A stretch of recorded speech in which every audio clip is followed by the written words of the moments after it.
Good morning. 12th class Hindi medium और English medium के बच्चे जरा ध्यान दें।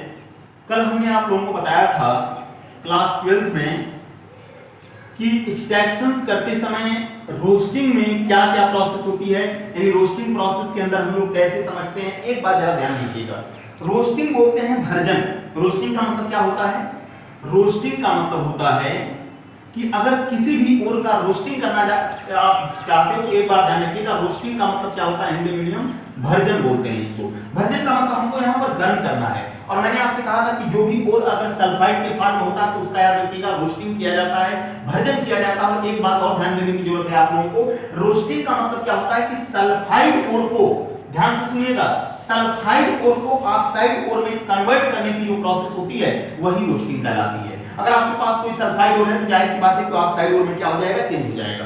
अगर कोई सल्फाइड और ऑक्साइड ओर में चेंज हो रहा है तो उसको हम लोग क्या बोलेंगे? भर्जन बोलेंगे, रोस्टिंग बोलेंगे। और याद रखिएगा रोस्टिंग की प्रोसेस एयर की प्रेजेंटिंग में होती है। और इसके लिए मैंने कल आपको एग्जांपल बताया था कि अगर आपके पास कॉपर पायराइड होता है तो आप उसको कैसे देखेंगे। यानी कॉपर पायराइड होता है, कॉपर पायराइड तो मैंने आपसे कहा था कॉपर पायराइड जो होता है इसका फार्मूला क्या होता है? CuFeS2 होता है। कॉपर पायराइड की अगर रोस्टिंग हो रही है तो रोस्टिंग में आपको ध्यान देना है कि इसकी रिएक्शंस कैसे चलेगी। अब इसके लिए मैं बात करता हूं आपसे, मैंने आपसे बताया कि कोई भी अगर आपके पास और सल्फाइड के रूप में है तो हम इसको किस में कन्वर्ट करेंगे?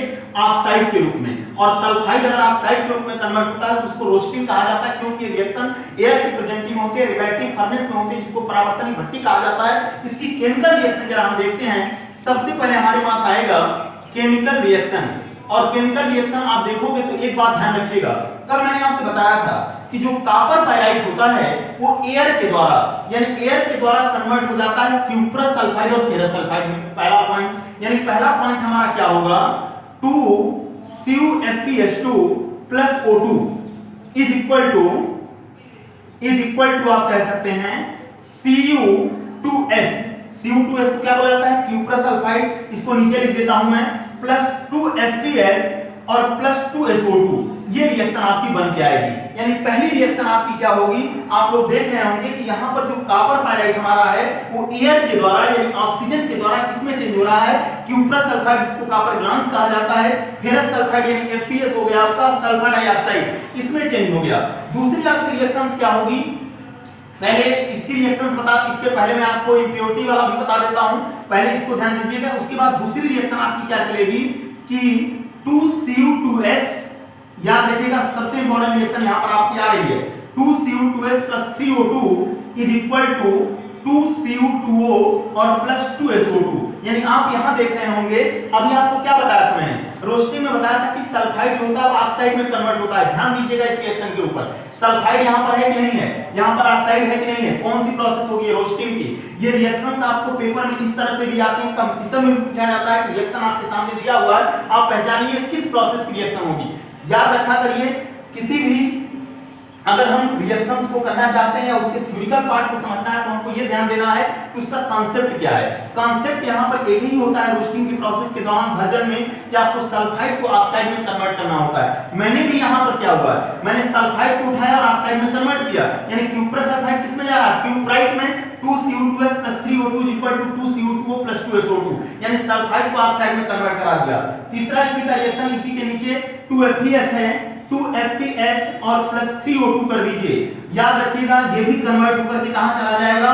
2FeO और प्लस 2SO2 में। इसका मतलब, मेरा कहने का मतलब ये है कि आप देख रहे हैं फेरस सल्फाइड किस में जा रहा है? फेरस ऑक्साइड में, FeO में। Fe2O3 हो जाता तो हेमेटाइट हो जाता और वहां पर आयरन की वैलेंसी 3 हो जाती, यहां पर आयरन की वैलेंसी +2 है। तो आप खुद देखिए फेरस सल्फाइड किस में कन्वर्ट हो रहा है? फेरस ऑक्साइड में। क्यूप्रस सल्फाइड किस में कन्वर्ट हो रहा है? क्यूप्रस ऑक्साइड में, क्यूप्राइट बोलते हैं। This is the process of the chemical reaction of the roasting, और we can extract the copper from the copper pyrite that use following chemical reactions.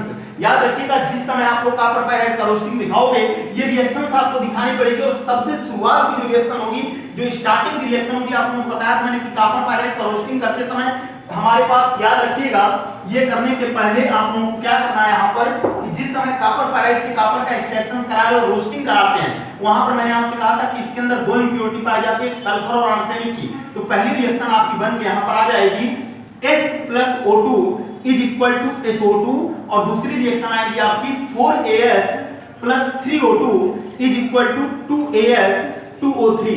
यानी आप खुद देखिए, मैंने आपसे कहा था कि याद रखिएगा जिस समय आप लोग कॉपर पायराइड से कॉपर का एक्सट्रैक्शन करते हैं, रोस्टिंग कराते समय, वहां पर इंप्योरिटी सल्फर और आर्सेनिक की पाई जाती है।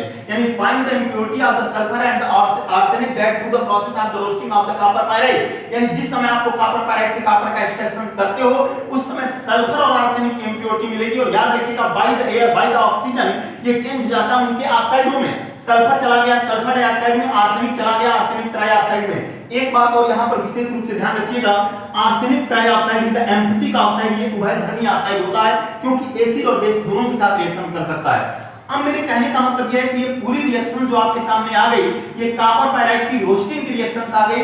सबसे पहले हमने क्या किया, सल्फर और आर्सेनिक की इंप्योरिटी को दूर किया।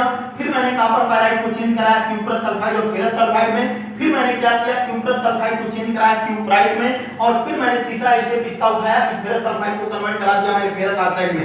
इस प्रकार मेरा ध्येय यहां पर यह है कि कभी भी अगर हम रोस्टिंग प्रोसेस इसी की नहीं, अगर आप जिंक का भी एक्सट्रैक्शन करते हो, लेड का भी करते हो, और जहां पर सल्फाइड कोई भी और आता है, तो याद रखिएगा वहां पर आपको ध्यान देना है कि सल्फाइड कोर में एक ही काम होता है, जो सल्फाइड होता है वो ऑक्साइड में कन्वर्ट हो जाएगा। और अगर सल्फाइड ऑक्साइड में कन्वर्ट होता है तो that is the process of the roasting.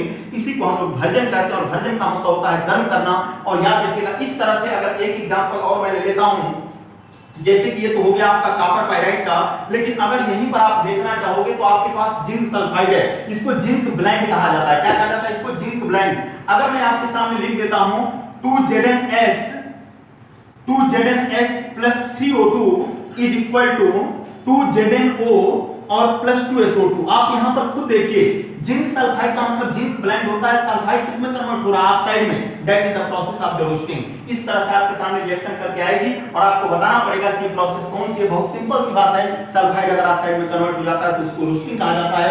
मैंने आपके सामने लिखा हुआ है 2ZnS plus 3O2 equal to 2ZnO plus 2SO2। यानी जिंक सल्फाइड यानी जिंक ब्लेंड आपका कन्वर्ट हो रहा है जिंकाइट में। तो इस प्रकार से रोस्टिंग की प्रोसेस होगी। फिर हम इसके ऊपर आपसे कल चर्चा करेंगे। इसको ध्यान दीजिएगा, नोट करके भेजिएगा, एक एक पॉइंट ध्यान से सुनिएगा क्या बताया गया है।